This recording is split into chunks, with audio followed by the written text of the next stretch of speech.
Hi, welcome to How Tuesday. My name's Lisa. Today I'm going to show you how to make Flights of Fancy, a table runner by Karen Montgomery. Before you get started, let me show you a few tools that will be helpful. Karen suggests the Creative Grids Quick Trim and Circle Trimmer ruler. That's her ruler, and she shows you really well how to use it in Flights of Fancy. If you don't have this, I use this ruler all the time. It's also the ruler that you can use for cutting circles. There are small holes in the middle or on the end here where you could place a pin, and then you put your pencil in another hole at the other end and you can draw a circle. So it is a handy tool.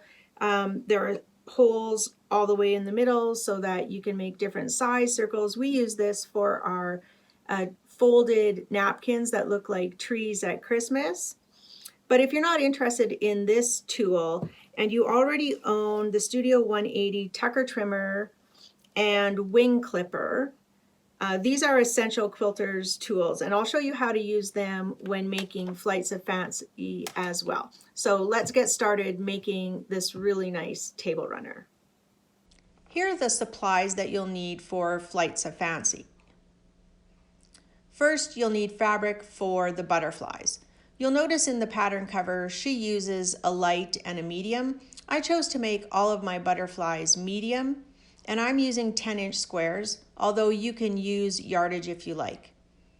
You'll need a background fabric, and then a fabric for the accent triangles. I chose brown. She suggests fusible batting, so that's what I took home, but you can use any batting. The fact that it's fusible really doesn't matter. The instructions in the pattern use the Quick Trim and Circle ruler, which is an awesome ruler. I use it all of the time.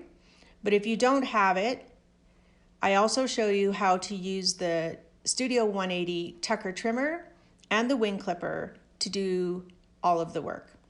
All right, let's make Flights of Fancy. The first thing I did was square up two edges of my 10-inch square. Turn the block one turn to the left. Those are your nice squared up edges. And cut your first cut according to the pattern.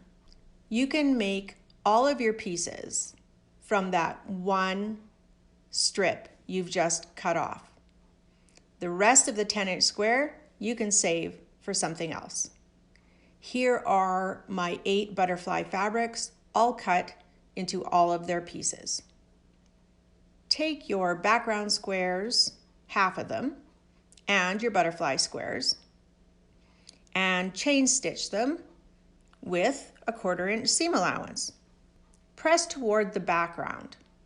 Now usually we would press toward the dark fabric, but not this time. There's a reason to press to the background. Go ahead and do that.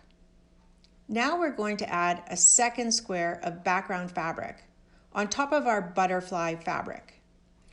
Line up the top edges and stitch with the 1/4-inch seam allowance.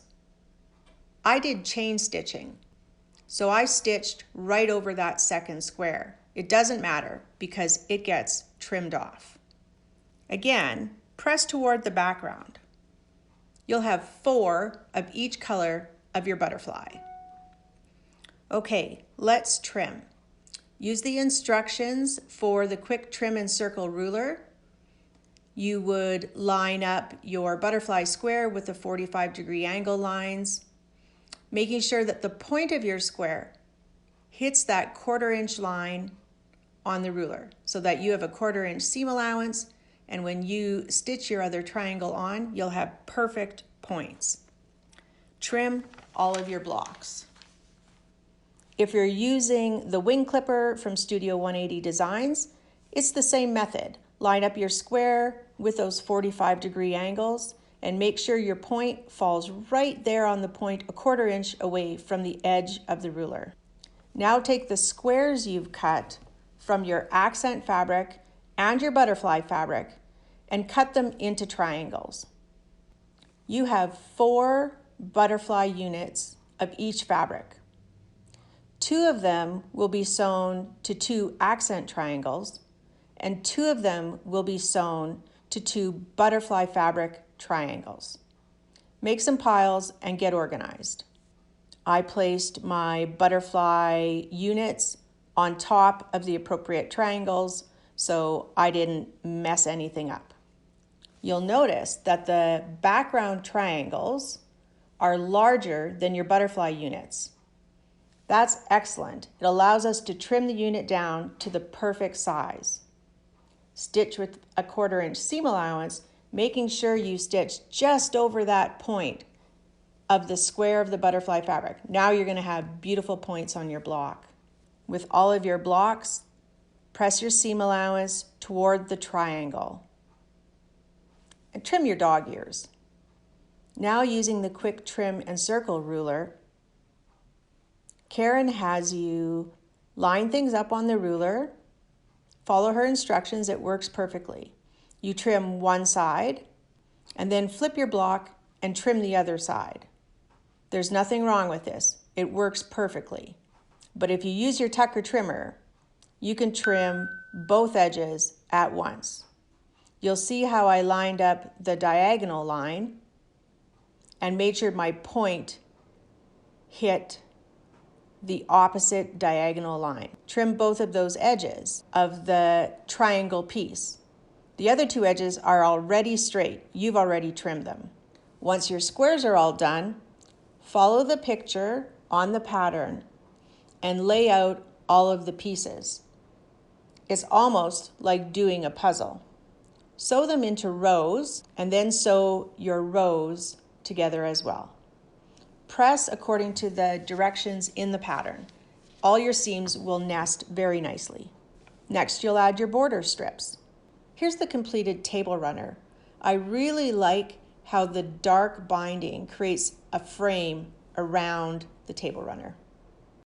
I hope you enjoyed learning how to use the Tucker trimmer, the wing clipper, or the quick trim and circle ruler to make Flights of Fancy, this nice little table runner from Karen Montgomery. I'd really be interested in making a full-size quilt with larger pieces and using the same methods. Thanks for joining me for How Tuesday.